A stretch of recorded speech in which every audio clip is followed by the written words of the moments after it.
So I'm going to be going through really some of the ideas and strategies that I've had experience of. So for part of my career, I worked in cyber intelligence for one of the contractors to the US government. What that gave me was really a really good insight into understanding how these people think.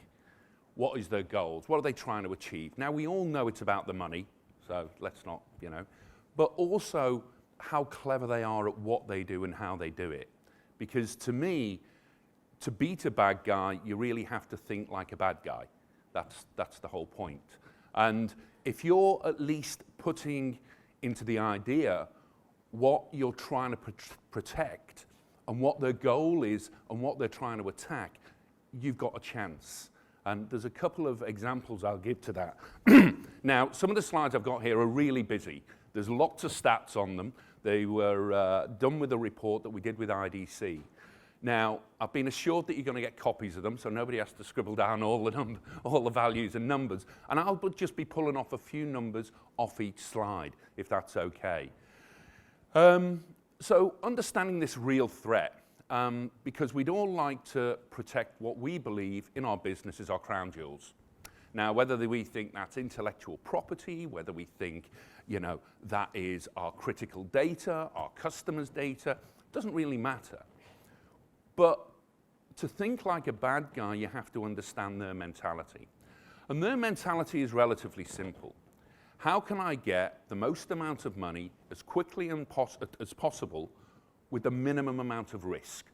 We deal with risk on a day-to-day basis, but so do they, because their risk is getting caught and prosecuted.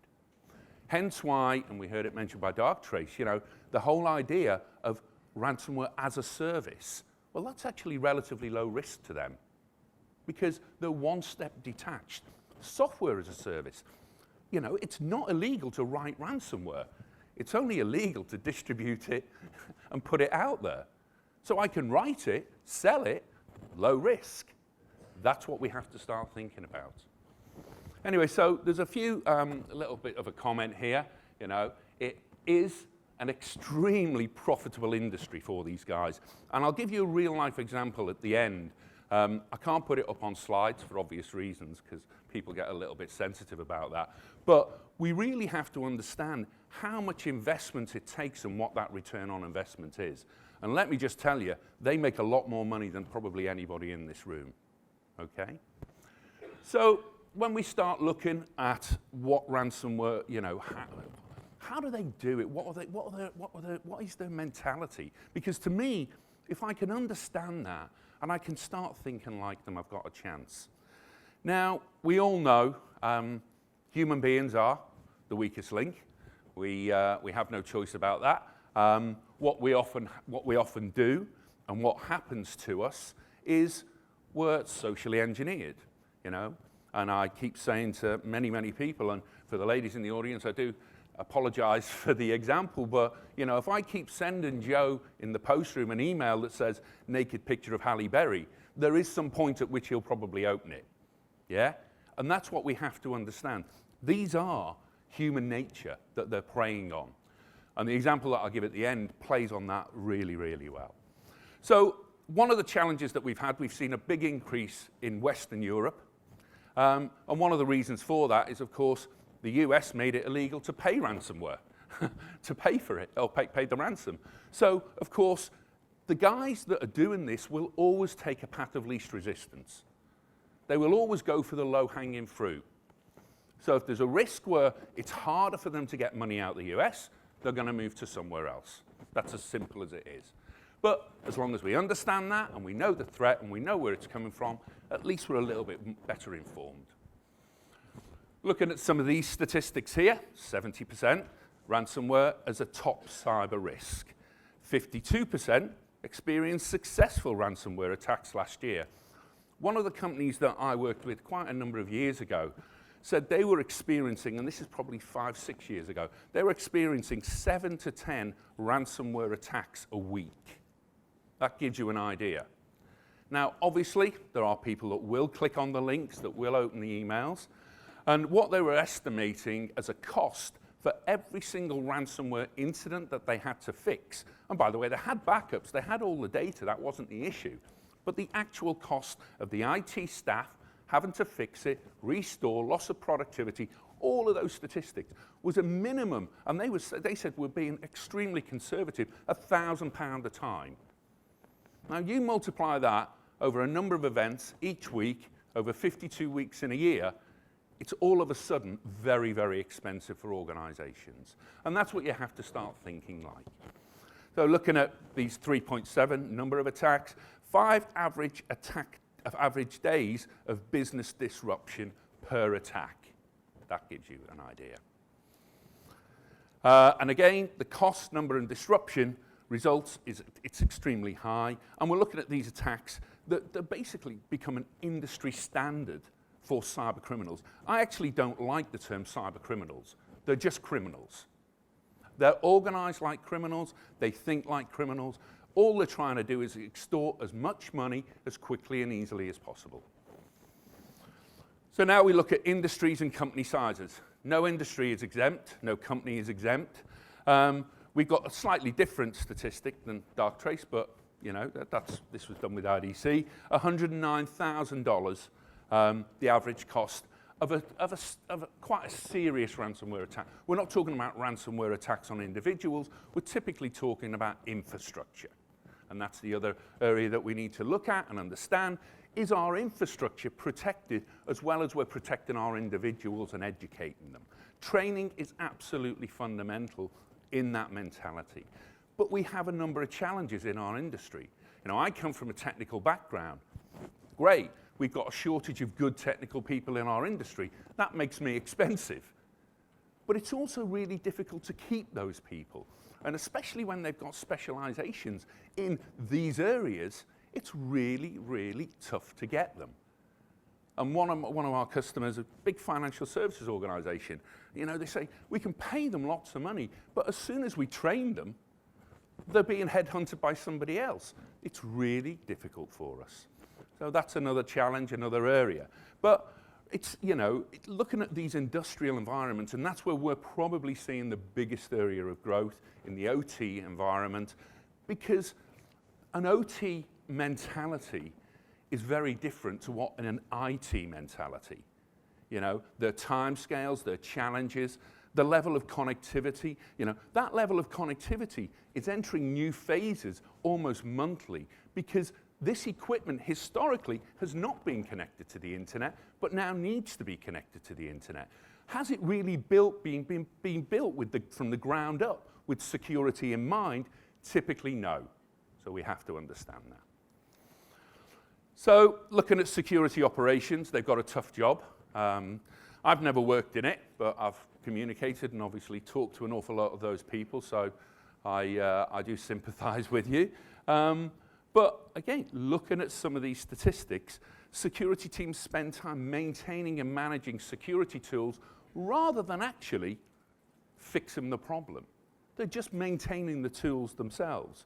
And balancing security priorities with business, of course, the business still has to function. The business still has to run. You know, just because, you know, we talk about risk all the time. I present, and it must be one of the most widely used words I use in a presentation.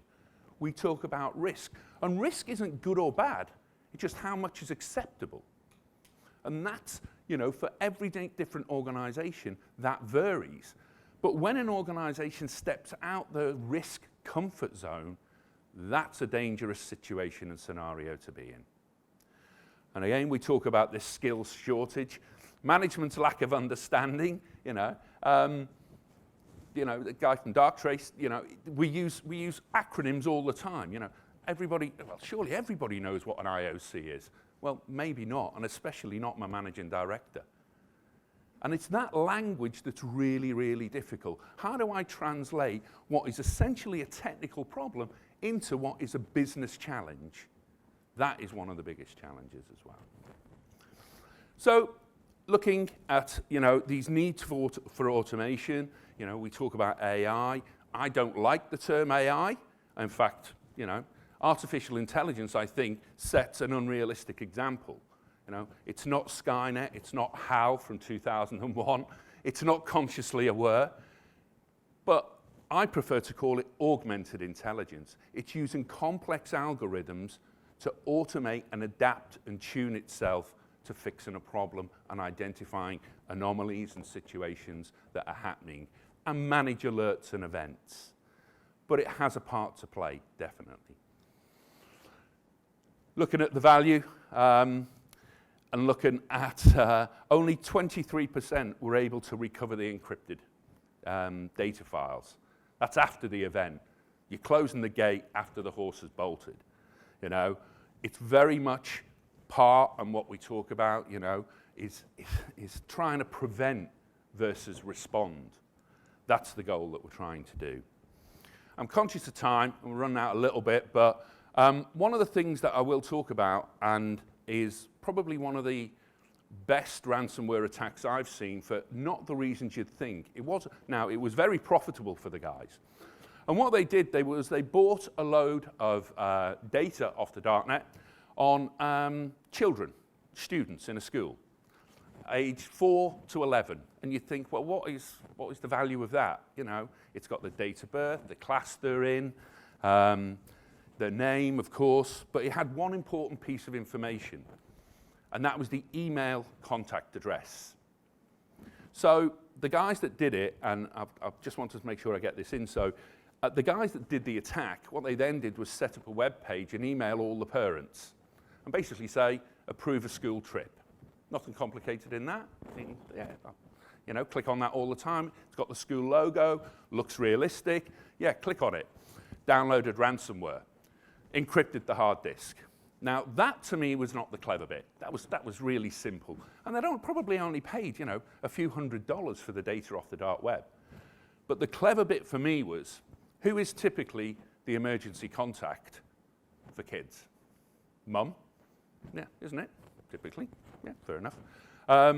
So, the other thing is, what do mums typically store on their computers? Any thoughts? Pictures of kids. Oh, funny enough, yeah.